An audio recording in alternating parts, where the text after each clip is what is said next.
ಇವತ್ತು ನಾವು ಫೇಸ್ಬುಕ್ಕಲ್ಲಿ ಪೆಂಡಿಂಗ್ ಫ್ರೆಂಡ್ ರಿಕ್ವೆಸ್ಟ್ನ ಹೇಗೆ ನೋಡೋದು ಅಂತ ನೋಡೋಣ. ಫಸ್ಟ್ ಇವಾಗ ಫೇಸ್ಬುಕ್ ಅಪ್ಲಿಕೇಶನ್ನ ಓಪನ್ ಮಾಡ್ಕೋಬೇಕು. ನೆಕ್ಸ್ಟ್ ಇವಾಗ ಕೆಳಗಡೆ 3 ಲೈನ್ಸ್ ಕಾಣಿಸ್ತಾ ಇದೆಯಲ್ಲ, ಆಪ್ಷನ್ ಮೇಲೆ ಕ್ಲಿಕ್ ಮಾಡಿ. ನೆಕ್ಸ್ಟ್ ಫ್ರೆಂಡ್ ಅಂತ ಆಪ್ಷನ್ ಕಾಣಿಸ್ತಾ ಇದೆಯಲ್ಲ, ಫ್ರೆಂಡ್ಸ್ ಆಪ್ಷನ್ ಮೇಲೆ ಕ್ಲಿಕ್ ಮಾಡಿ.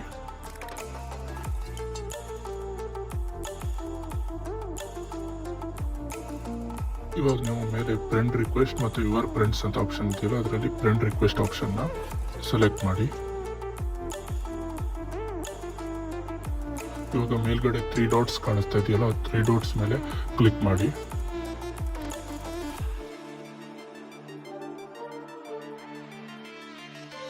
ಇವಾಗ ವ್ಯೂ ಸೆಂಡ್ ರಿಕ್ವೆಸ್ಟ್ ಅಂತ ಆಪ್ಷನ್ ಇದೆಯಲ್ಲ, ಅದನ್ನ ಕ್ಲಿಕ್ ಮಾಡಿ. ಇವಾಗ ನೀವು ನಿಮ್ಮ ಪೆಂಡಿಂಗ್ ಫ್ರೆಂಡ್ ರಿಕ್ವೆಸ್ಟ್ನ ನೀವು ನೋಡ್ಬೋದು. ಇವಾಗ ನೀವು ಯಾರ ನಿಮ್ಮ ರಿಕ್ವೆಸ್ಟ್ನ ಅಕ್ಸೆಪ್ಟ್ ಮಾಡಿಲ್ಲ ಅವ್ರ ರಿಕ್ವೆಸ್ಟ್ನ ನೀವು ಕ್ಯಾನ್ಸಲ್ ಮಾಡ್ಕೋಬೋದು. ಇವಾಗ ಇದೇ ಥರ ಹೆಚ್ಚಿನ ವಿಡಿಯೋಗಾಗಿ ನಮ್ಮ ಚಾನಲ್ನ ಸಬ್ಸ್ಕ್ರೈಬ್ ಮಾಡೋದನ್ನು ಮರಿಬೇಡಿ.